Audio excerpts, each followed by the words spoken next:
Welcome to another episode of the Lone Recruiter Podcast. I'm your host, Brett Clemenson, and if you're a recruiter out on your own or just lacking general guidance or mentorship, then you've come to the right place. Our daily episodes are designed to give you the motivation, advice, and strategies you need to succeed as a lone recruiter. So join us, grab a cup of coffee, and let's take your desk to another level.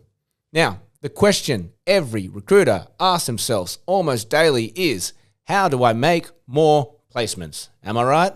How do I make more placements?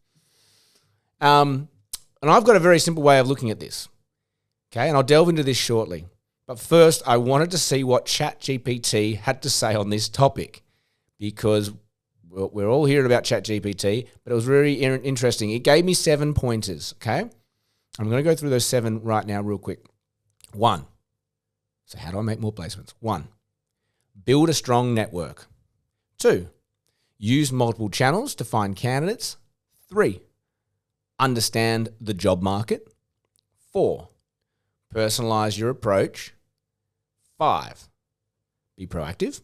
6, follow up. 7, provide value, insights, and advice to your market. Now, if you're listening to that list, waiting for the magic bullet, I don't think it's there. It felt like Recruitment 101, right? And so, look, nothing here should really make you have a light globe moment. And look, to be honest, it sounds like super time-intensive work. And I'm here to try and find easy wins, low-hanging fruit to make more placements, okay? So for me, how do I make more placements? It's not really the question, is it? No. The question really is, how do I make more money in recruitment, right? Like I would happily make 1 placement a year if it meant all my billings were done, right?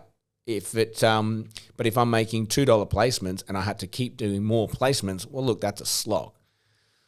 So my assumption is that you've got no additional time to invest in your desk. You're already smashing it. You're already doing hard. And you're thinking, how do I make more deals? I'm already so busy. And I think that's a problem everyone has. Being busy. Busy work is not actually quality work. But what we need to look at today is your efficiency and your accuracy across a couple of main areas.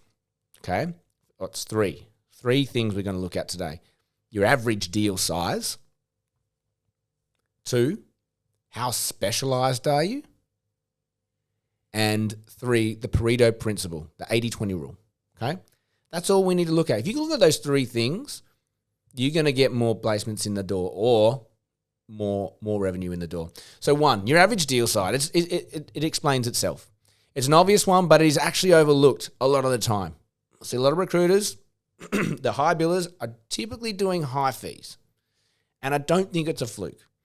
So we can either look at increasing our rates or focusing on the roles at the higher level. So in my experience, where the focus goes, the energy flows, and the more you transact at a certain level, the more work you generate in that area. I've got most success in that 170 to 250 salary range, and I get more enjoyment out of it. They're typically people at more experienced level, higher technical output, and the fees are probably around $30,000 to $45,000. Because when you're connecting and you're doing a search at that level, you got insights and activity at this level, which in turn results in more work at this level. It's just you're networking at a higher level, and therefore you get more in the door. So conversely, I've seen recruiters who are always feeding off junior roles. They seem to get stuck. They always seem to be in awe of the larger fees, and they can do double the transactions and still bill less than someone who's doing the bigger transactions. They get stuck, and I've seen it time and time again. So if you're looking to make more placements or bring more money in the door, 1, let's look at your average deal size.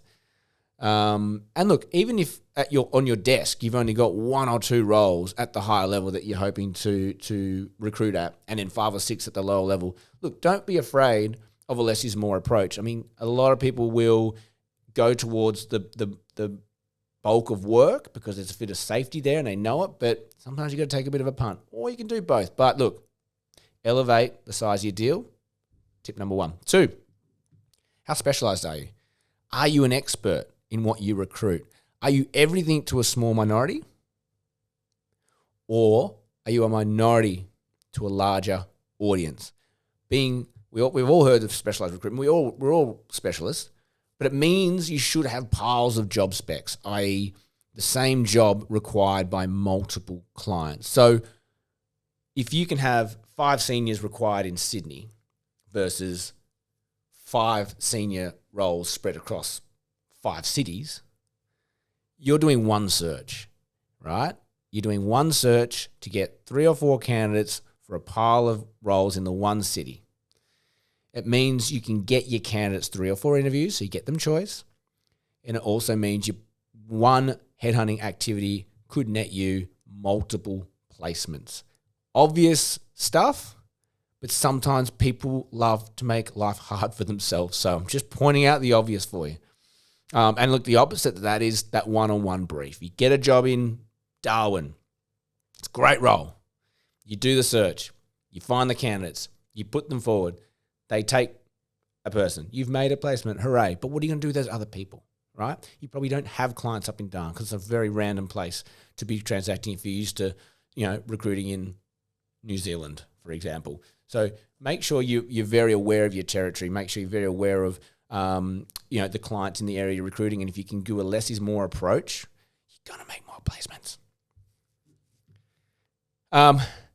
Look, in the Pareto's 80-20 rule, we've all heard of this. 80% of your results come from only 20% of your activities.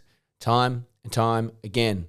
I see it. People come to me, I don't know how to make sense of my desk. What should I focus on? And when you look at it, you just need to ask yourselves, where does 80% of your deals come from? Okay, have a look at that. Where does the bulk of your placements come from? Are they from particular clients? Are they from particular markets? Are they from particular areas? Like, work out what the correlations are and work out where the bulk of your placements come from, because I'm almost guaranteeing that that's where you are best at transacting. You got the best network, you got the best experience, and therefore you are a specialist in that area. So if you want to know how to do this, if you work for someone, you can grab that data off your boss, or if you have your own business or you're working for yourself because you're a lone recruiter, go and just look at your invoice data. What is the last 12 months of placements? I mean, you probably don't want to go too much further past 12 months. 6 to 12 months is ideal. If you've got enough data in 6 months, look at that. But 6 to 12 is good because you can actually identify clients that have dropped off and you could maybe pick up and go back to. But look at which clients you transacted with the most. Which clients did you not transact with that you should be doing more deals with? And you will find it's a small handful of companies compared to your entire client list. You really will. There'll be like 4 or 5 clients there that you make most of your placements out of, and that's okay. You need to know that they are your treasured clients, and you've also got to look and get a bit of a crystal ball going, am I going to get the same amount of placements out of them in the next 6 months? Because sometimes you do a big bulk of work, and in the next 6 months they go a bit cold because they're betting those people in and it's a bit quiet. So you got to have kind of like a rotating client list in some regards. And then let's look at what area of what market and what level did you make the most placements in? Is it senior accountants in Sydney? Is it principal civil engineers in Melbourne? Is it partner level lawyers in Brisbane? Is it doctors in regional Victoria? Whatever the bulk of your work is, that's probably your 80-20, right? And wherever you see at bulk of placements, that's likely your specialisation. So that's where you're going to make the easiest money too, because you've got a network. So in doing this as well, you want to look at all the one-off transactions, the clients and the markets, and just ask yourself, was it worth it? Because a lot of the time, I made a deal. It's always worth it when you make a deal, right? But how much time did you spend on that placement? And if you had spent that time on your core market that you're now aware of, and put that effort and resource into ads, into your core market, into resourcing efforts, would you have made the same money? Probably. Would you have made more? Probably. So 80% of your revenue will come from 20% of your clients and 20% of the markets that you recruit. Just remember that. So quick recap for today. It was only a quick one. 10-minute episode. So one, how do we make more placements or make more money? 1, let's look at the average deal size. 2, how specialized are you? 3, 80-20 rule, baby. Where does 80% of your revenue come from? That's all we have time for you today. You can join our mailing list for all our episode material delivered right to your inbox. It's hello@thelonerecruiter.com. And if you got any value out of today's episode, please subscribe, share, recommend this podcast. It really does help us grow and get this out to a wider audience. Have an amazing day, and may all your deals come true.